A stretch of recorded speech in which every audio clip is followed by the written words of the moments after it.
Je l'embrassai, les jambes sur Dieu. Il médita Dieu, mais pria encore de retourner promptement à Paris et de mener Madame Bertrand.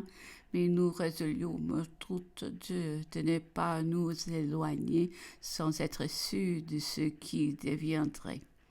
L'empereur passa ces derniers moments enfermé avec son frère Joseph. Il avait quitté son uniforme et avait mis un frac gris.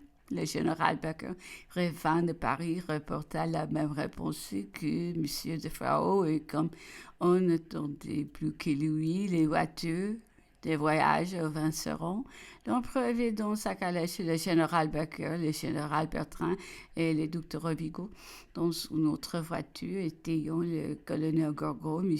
de Montolon, de Las Casas et l'Allemand. Les autres personnes qui accompagnaient l'empereur, au nombre desquelles étaient M. de Résigny, Plana, Chiappe, Autrique, Sainte-Catherine, Douf-et-Diredi, passeront par une autre route.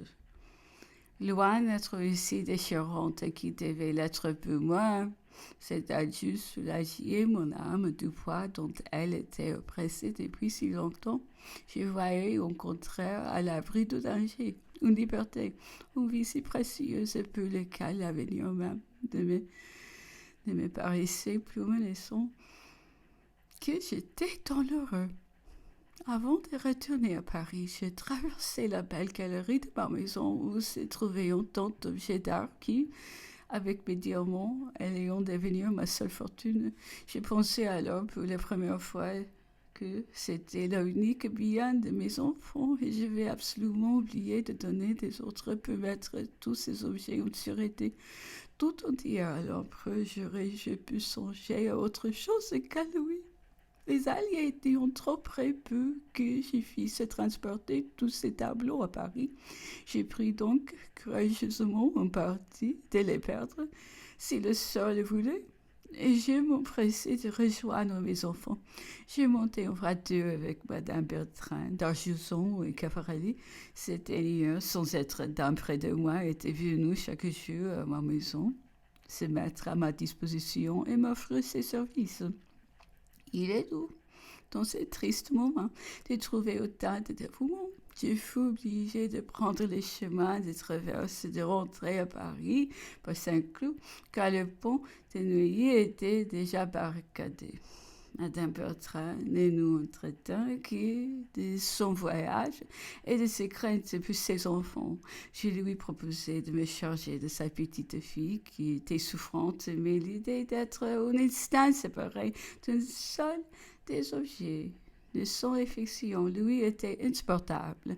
Je lui fis remarquer que tout à plaindre quittait sa position, elle était pourtant à envier, puisque le courage avec lequel elle se jetait prenait sa source dans une bonheur que la politique ne pouvait éteindre. Quelle triste réflexion peut faire naître la position où se trouvait alors l'empereur, lui le messie des intérêts populaires, avec sa force, sa volonté et le prestige de sa gloire. Il avait appelé le peuple au partage des vanités du monde. Il avait réussi à les faire entrer au concours des jouissances humaines, comme le Christ les avait relevés de l'esclavage. Il les relevait de cette exclusion des honneurs qu'une portion d'hommes privilégiés conservait depuis des siècles peu, elle seule. Avant l'empereur, la Révolution française avait tout détruit, il est vrai, et c'est souvent nécessaire pour détruire, rejetant par lassitude, par attente trop longue des biens, espérés par le besoin de repos dont la situation fâcheuse qui avait amené la révolte. C'est le règne de l'Empire qui a affirmé la suprématie du mérite sur celle de la naissance. L'empereur seul qui dictait les lois à l'Europe était capable d'établir un tel changement social. Il avait réussi, il était complet. Eh bien, maintenant il avait à craindre non seulement les effets de la haine des étrangers, c'était chose naturelle, mais il avait encore à redouter celle des Français ingrats, abusés. C'est là ce qui me perçait le cœur, ce qui m'humilier peu mes compatriotes. Est-il un parti qui ne lui a des obligations, me disais-je?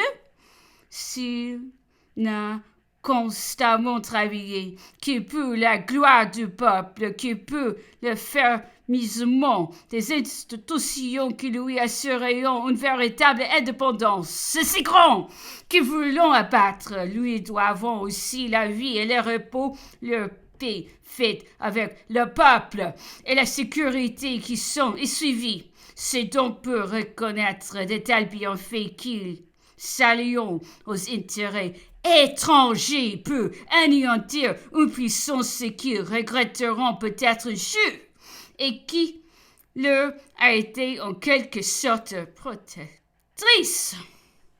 Je me surprenais souvent dans ces pénibles réflexions et quand je me souviens que le moindre bruit me mettait dans le terrible appréhension d'avoir à craindre pour la vie de celui dont je me plaisais. Dans ce moment extrême à me rappeler tous les bienfaits, je crois encore que je rêvais aucune fièvre morale avait troublé la raison humaine.